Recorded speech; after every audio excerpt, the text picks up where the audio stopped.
Did you take it to trial or was it? No, I pleaded out to 5 to 15. Okay. 5 to 15. That's so you can, in your Be out mind, in you're 5. like, wow, okay, I can be out in 5 if I behave myself. But that wasn't easy to do. So did you go to Rikers? They shoot you at Rikers? I was in Rikers the whole time for a year. Waiting to adjudicate it. Yeah. So I was in Rikers, C-74, full building. Yeah. Adolescents. Right.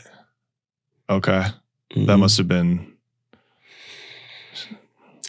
What, the Rikers? Yeah, C-74. Was it what? Was it rough? Yeah. Yeah. It was super rough. Yeah. Yeah. This is before like cameras or anything like that. No cameras. No cameras. You can have jury. You can have all the clothes that you wore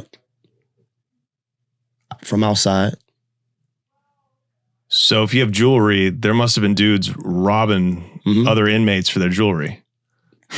Man, people was robbing people for their shoes.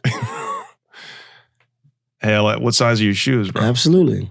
Shirts, hats, hoodies, jackets, pants, boots, sneakers. Everything. It's wild. Everything. Did you, when you go in there, do you have like a Brooklyn clique? Like before the Bloods were on Rikers and controlling everything, who did you? So by the time I get locked up, I'm pretty popular in my neighborhood already. As far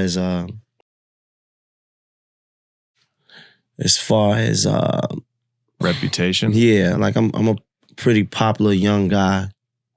In my direct neighborhood, I'm popular. So yeah, dude, is Brooklyn clique.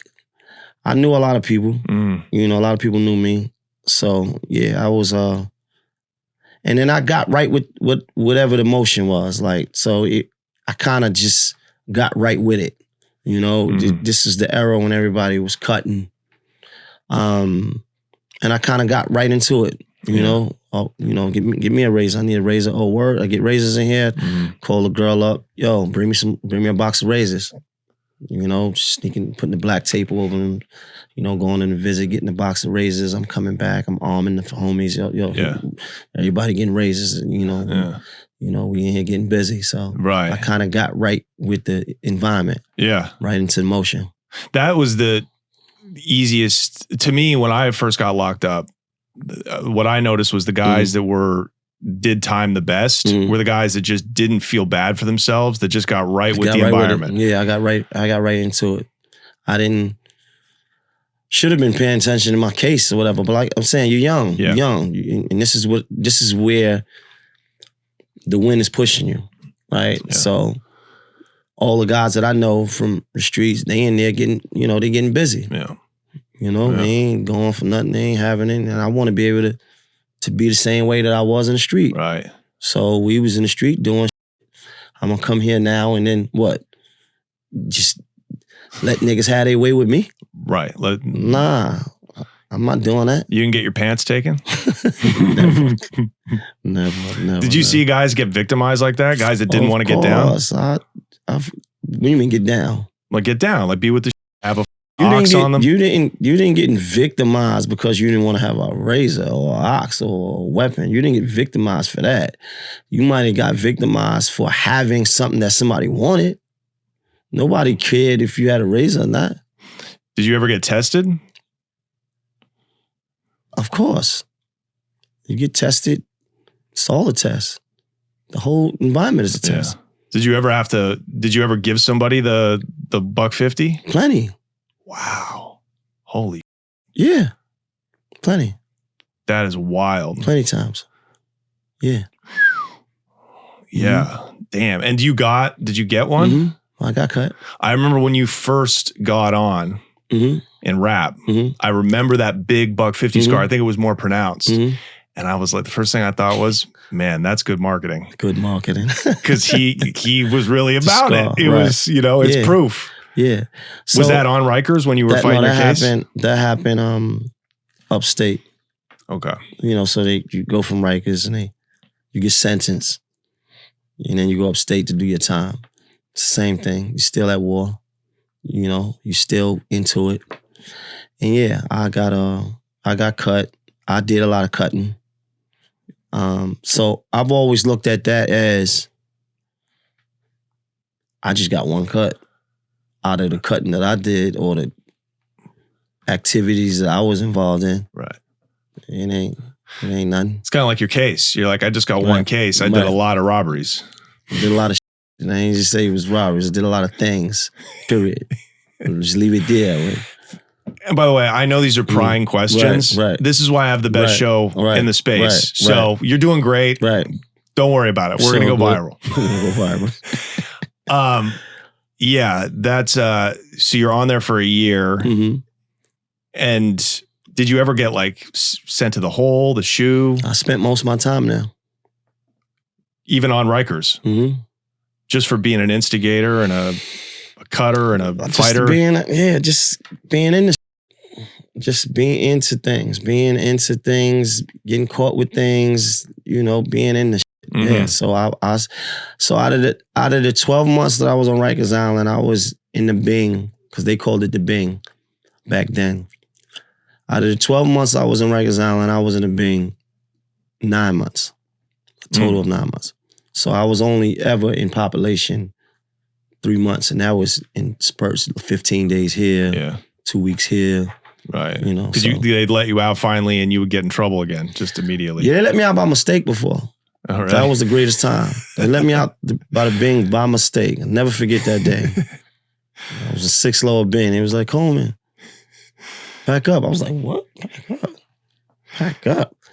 And I was so nervous. Because I'm like, damn, at any second they gonna say, get the back in the cell. And they really sent me out and put me in Mar 9. And I had the time of my life. Oh my God. But I only lasted, 15 days or something like that. And then what happened? Getting in the man, I remember I went to chapel, I snatched this guy's chain and then was wearing it.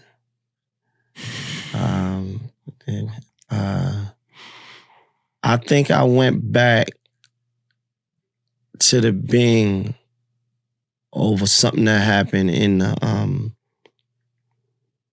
reception area. I think it was a guy. I want to say he had an issue with my co-defendant. I want to say he had an issue with him. And then I saw him and I was coming back from court and I didn't have a razor on me, so all I had was like a pen. And I used that. I used the pen. I remember trying to like stab him with it. And so remember those big pens that was clear, and then you would see the ink tube, the tube, the little black tube that was in there. Mm-hmm. So I went to kind of stab him with it, and he blocked it with his hand, and I kept, but I just noticed that the ink pen part was in his hand, stuck in his hand. And all I had was an empty little tube. Yeah. It was nothing, but yeah, I think I went back to the Bing for that. Mm-hmm.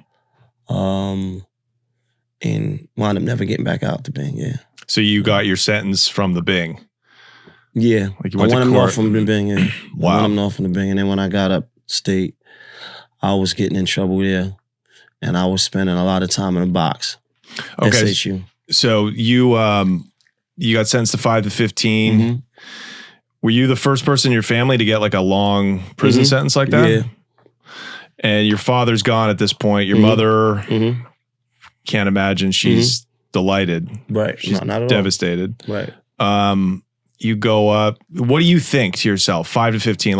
In Oregon, where I'm from, there is no 1 to 20. There's no 5 to 15. It's just your time, and you do 85% of it. It's like the feds. But in New York, they give you an opportunity to change yourself and be on good behavior and get out with a lot less time. Mm-hmm. But going into a 5 to 15 stretch, are you thinking, I'm trying to get all my good time? Or are you saying, it?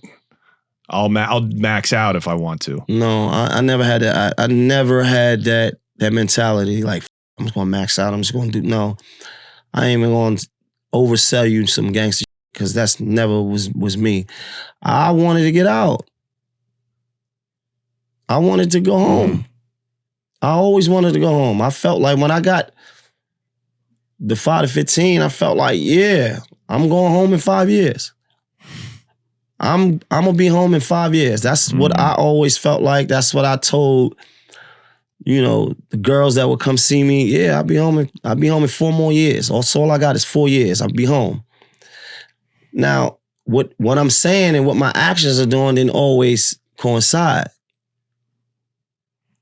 And that is what the problem is. Because although in theory I'm saying, yeah, I'm gonna go up north, I'm gonna chill out, I'm gonna do my bid smooth, I ain't getting no more trouble.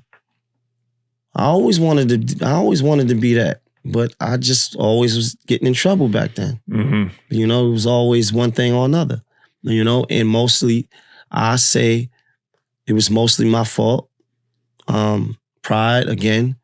And then me always being involved with things maybe I shouldn't be doing. I shouldn't be selling drugs in jail. I shouldn't be robbing in jail. I shouldn't be taking in jail. I shouldn't be doing all this, but I'm doing it. I'm doing it. Did you have any beefs that you had in the street or in Rikers that caught up with you when you were in prison? Like anything that carried over? From where? From Rikers? Yeah, or the street. Anybody you robbed, anybody that you slashed, anybody that you had beef with that then you had to like ran into? A lot of jail beef, definitely. Yeah. Because that travels and it continues to go on. Yeah.